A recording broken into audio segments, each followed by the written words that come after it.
Welcome to The Living Thread, a channel for people who care about thinking clearly, staying stable under pressure, and living with quiet depth in a noisy world.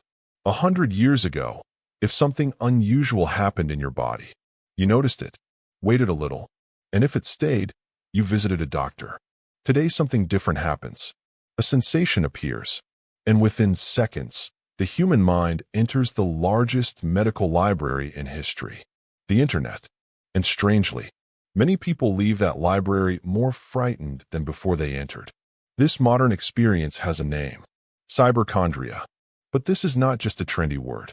It is a phenomenon psychologists and researchers have been quietly studying for years. And understanding it can bring an enormous amount of peace back into our lives. Let us now see where the idea came from. In the late 2000s, researchers at Microsoft Research began studying how people search for medical symptoms online. Two scientists in particular noticed something fascinating: Ryan W. White and Eric Horvitz. They analyzed millions of search queries, and they found a pattern. When people searched for common symptoms, like headache or chest discomfort, many quickly jumped to pages about rare and serious diseases. A mild symptom was being mentally connected to the worst possible outcome, not because it was likely, but because it was available on the screen. Their research paper gave a name to this growing pattern. They called it Cyberchondria. The human mind was never designed for this. The human brain evolved in villages, not in a universe of infinite medical information. For most of history, a person encountered a few illnesses in a lifetime. Now we encounter thousands before breakfast. Your brain treats each one as a possibility. And slowly, a subtle shift happens. Attention turns inward. Every sensation becomes suspicious. But doctors have always known something the internet rarely explains clearly. Common things are common. Most headaches are just headaches.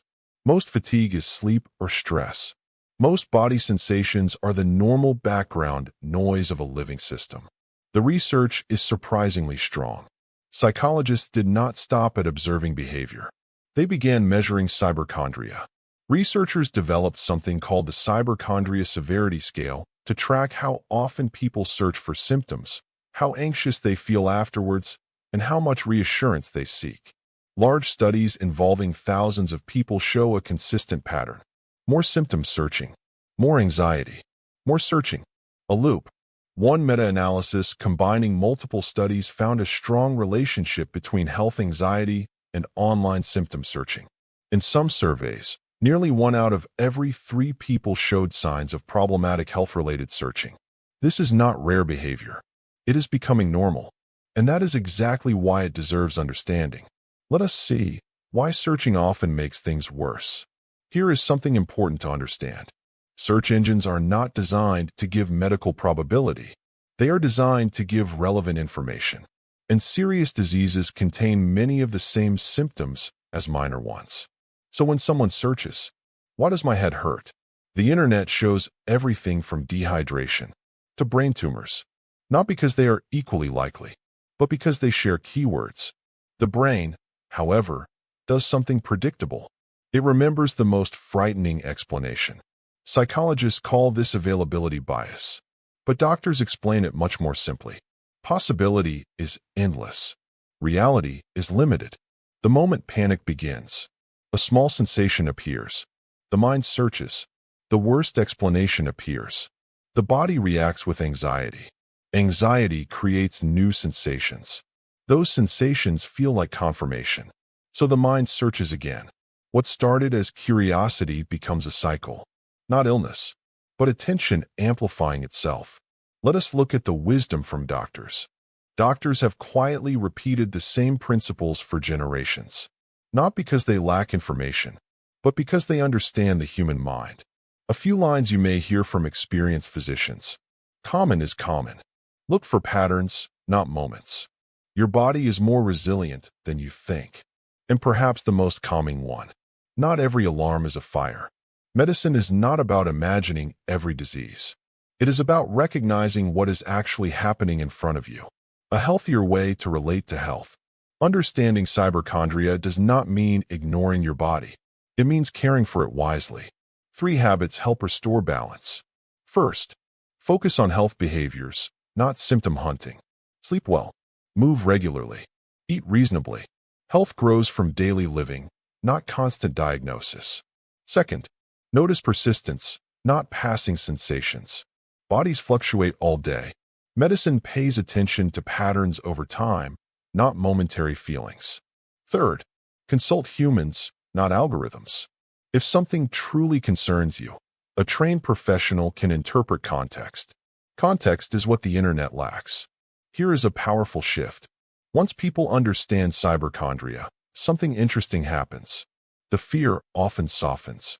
Because the mind realizes, I'm not discovering diseases. I'm discovering possibilities. And possibilities are infinite. But your life unfolds in one simple reality at a time. Here is a thought worth carrying. The internet gave humanity access to unlimited information. But wisdom still requires something older. Perspective. Without perspective, information creates noise. With perspective, it creates understanding. And that is the difference between anxiety and clarity. If this video helped you see your health, your mind, or your habits a little more clearly, you can leave a like. Not as applause, but as a quiet signal that thoughtful conversations like this matter.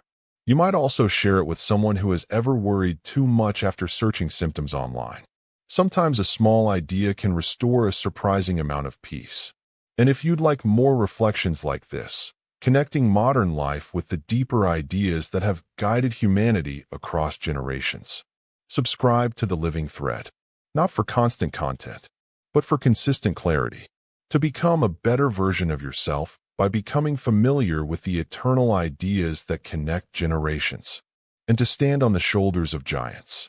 Tell us in the comments what you felt while watching this, and what you would love to see us explore next. Because the most meaningful conversations grow slowly, together. And remember this, a calm mind is not the one that knows every danger. It is the one that knows which signals deserve attention.